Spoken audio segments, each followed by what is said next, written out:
Hi, I'm Edna. I'm a top person in finance on LinkedIn and on Twitter, and I'm here with Shecluded to help you create a budget that you would actually use. Spend 50% of your income, save 20%, do this with 30%. There are so many rules regarding how you should create a budget for yourself. But these rules don't work at all. Why is that? I think it's because we all spend money differently. What you spend money on is different from what I spend money on. What I prioritize is different from what you prioritize. And that is where the difference is. And that's why a lot of budgeting rules don't really work. So now let's create a budget that would work for you. 1, start from where you are. 2, ask yourself, why are you there? And 3, plan for where you want to be. So first, where are you currently? What do you spend your money on? How is your spending culture? Now that seems a little bit, what's spending culture? It simply means, how do you spend? What informs your spending? Do you just walk into the supermarket and buy anything and not look at the price tag? Do you spend without looking at your bank app because you don't want your bank to judge you? How do you spend money?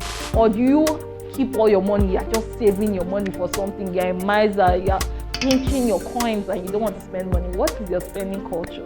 Ask yourself, where is your money going to? And 2, ask yourself, why are you there? Why do you spend your money the way you spend your money?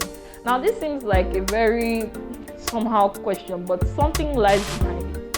Think of it. Do you spend your money lavishly because you were growing up in a home where you spend things, so like your parents were penny pinchers and you're like, oh, now I make money, I need to spend my money? Or do you spend your money the way you do because, oh, you work hard for your money and you deserve to spend a lot of money that you've earned? Ask yourself, why do you spend your money the way you do? Now behind that question, you can now figure out why your spending culture is the way it is. So for example, if you spend lavishly because you feel you work hard, can you reward yourself in another way that doesn't involve you spending money? For example, can you take some rest days? Can you spend less on things that you spend on and just gather money together and spend it on something that saves you money but gives you a better experience? That sort of thing is why we're asking why you spend the way you do.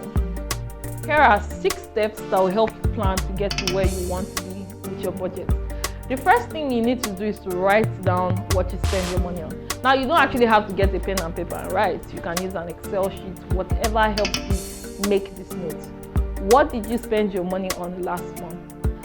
And to do this, you just need to look at things like your bank statement, if you spend a lot with card, or you try to remember how much you spent.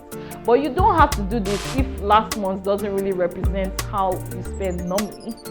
You can now do, okay, this month I'll go on spending the way I normally do.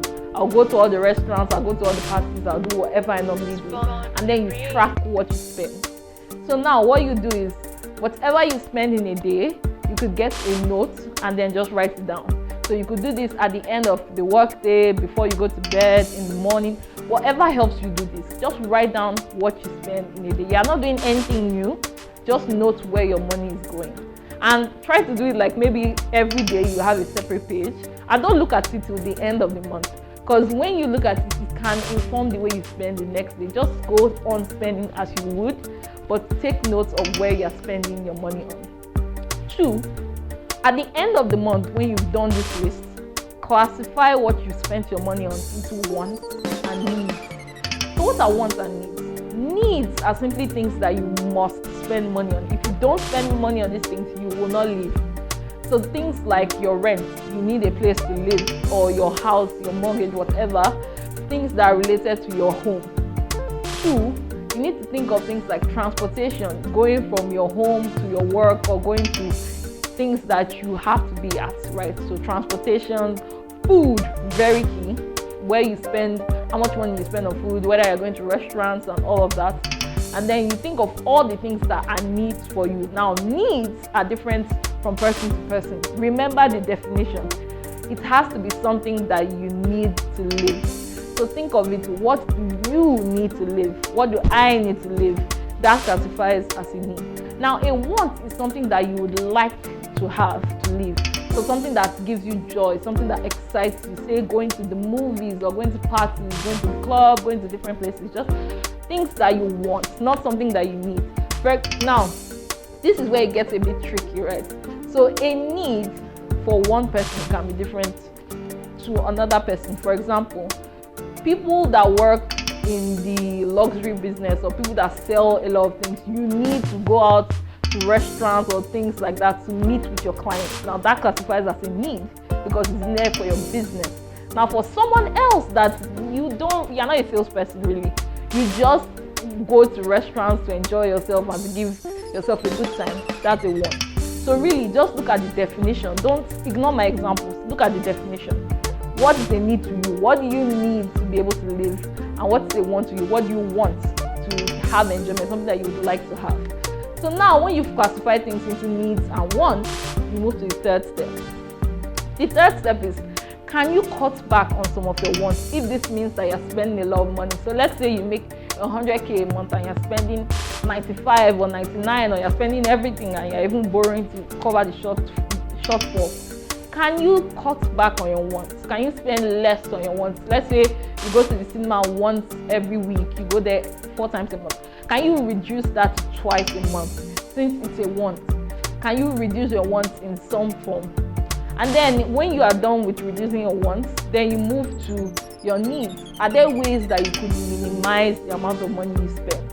For example, if you do bulk buying, like you go to the market at once and you buy a lot of things in bulk, like say you buy a sack of onions or something like that, would that lead you to spend a little bit less and then save you some money? Or can you join your money with some friends and then buy things in bulk to get some discounts or some advantages in the process? So the point of doing this is just so you can classify your wants and needs and determine where you can cut back. Now, at the end of all this process, if you do the math and then it still means that you are spending a lot more than you're earning, that means you have to probably go back. You have to do one or two things. Go back and do your reclassification again and see, what are you really calling a need that is not a need? What are you calling a want that's not a want? You do that again and then you repeat step 1 and 2 and keep going till you can try to cut back. Or 2, let's say you've done the best you can do, you've classified everything. That means you need to earn more. That's the solution to it. You need to earn more money.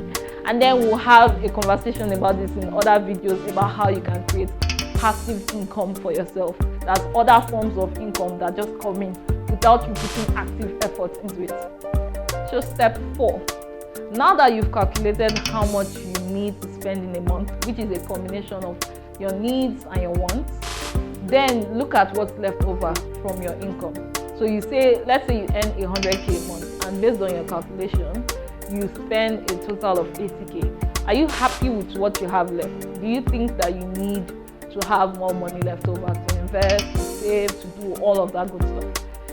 If you do, then maybe you should go back to step 2 and try doing it again and see where you can cut back a bit more. And if that is not possible, then you need to look for ways to earn more income. But don't worry, we have something for you. We have a video where we talk about how you can make passive streams of income. Now look at that video and that will give you some info on that. So now let's say you've done step 1 to 4 and you're happy with the money that you get to keep at the end of the month. What do you do next? Step 5. Next month, when you have all your money coming from, say, your job, your allowance, whatever from, when your money comes in, immediately pay out the amount of money that you have to keep. So let's say you determine that you need to spend 80k per month. So that 80k is all that you keep in your account. That's what that 20k left, you move it into a different savings account, a different account entirely, and leave it there and forget about that money. Just pretend that you don't even have that money. All you have to spend for that month is that 80k that you've determined. Now you have to work, you have to tell your mind that this is all I have to spend. So you have to work with that to spend only that per month. And surprisingly, the thing with human beings is that when we limit ourselves to certain amounts, we tend to find ways to survive with living on that amount. Think of it, if you earned less money today, would you die immediately? No, you would figure out a way to survive within that money. Human beings are very adaptable and very innovative. will surprise you that when you limit yourself to spending 80k a month, you would even have some leftover, or you would manage to spend only that amount per month, as long as you don't see the other 20k that you've kept in a separate place. So that's what you do. You limit yourself to that 80k or to whatever amount you determine that you will spend per month, and only spend that amount. The money in a separate account, will tell you what to do about it in a separate video talking about investing and where you can be investing today. And now step 6, the final step, forgive yourself. Now, while all these steps are rigid and they could work, the truth is there are some months where we will fall short. We are human beings, right? There are months where something will come up. Let's say you have a wedding to attend, you need to buy a shwebi, you just pull out money from the other place and then you need to buy it, right? We will fall short. The key is to not beat yourself up, not look at yourself as defeated. Keep pushing. So now let's say the next month you dip into your extra amount and then you spend something out of it. Don't worry. Next month, just ensure that you save, you keep saving, you keep putting aside that money that you've decided to put aside. The key you need to have here is forgive yourself and realize that you can pick yourself up and keep going. The fact that you failed this month doesn't mean that you have to fail next month. Don't just give up. Now, I know some of us, when we diet, when we say, oh, we're exercising, let's say we don't go to the gym one day, we're like, you know what, since I've not gone today, I might as well just give up. No, the key here is don't give up. Keep going. Budgeting is not an event. It's not something that should happen once. That's why it's called budgeting. You just keep going and going and going. You keep improving on it, and you keep doing it every month. Keep trying your best. Keep doing it as much as possible. Here's a bonus tip for you. Avoid lifestyle inflation. And what is lifestyle inflation? It's simply when, because you earn more money, you want to spend more money. Now, that's a case where, let's say you were earning 100k a month, you were spending 80k on 100k. That means you were saving 20k every month. And then let's say something happens and your income doubles, you start earning 200k a month. But then you are still saving 20k. That means you are now spending 180k a month. That's lifestyle inflation. Now, there's a tendency of us to want to save or to spend more money when we are earning more money too. Let's say compensate for our new class. You want to spend more money to show that, oh, now I'm making more money, now I'm looking good and all of that. You want to buy the latest leaf and all of that. That's great. The key here is that you want to keep more money as you start earning more money. So let's say you were earning 100k and you were able to spend 80k and save 20k. When you start earning 200k, you don't want to keep saving the same 20k you were saving. Maybe increase it to like 50k, increase it to 70k. I mean, you've increased your spending. If you are saving only 70k, you will now be spending 130k a month. But you see that you also increase your saving. The key here is that you don't want to be saving less while you're earning more. So, what's the key to budgeting? It's really simple. Start from where you are. Based on where you are, look at your wants, your needs, classify them, figure out what you can cut back on, what you can spend less on, what you can spend more on that will help you save more money. 2, when you've completed all of that, you know that you move the money immediately it comes in. So you don't give yourself the chance to even dip into the money that you want to keep aside. And once you finish that, you spend only what you have left. Now, at the end of the day, we might fall short, so also forgive yourself and keep improving on yourself, keep budgeting, keep repeating steps 1 to 6. Keep doing it all over again because it's a lifestyle and it's a process. We don't arrive at the destination. It's not something that you stop. And that's, my friend, is the key to creating a budget that you will actually use.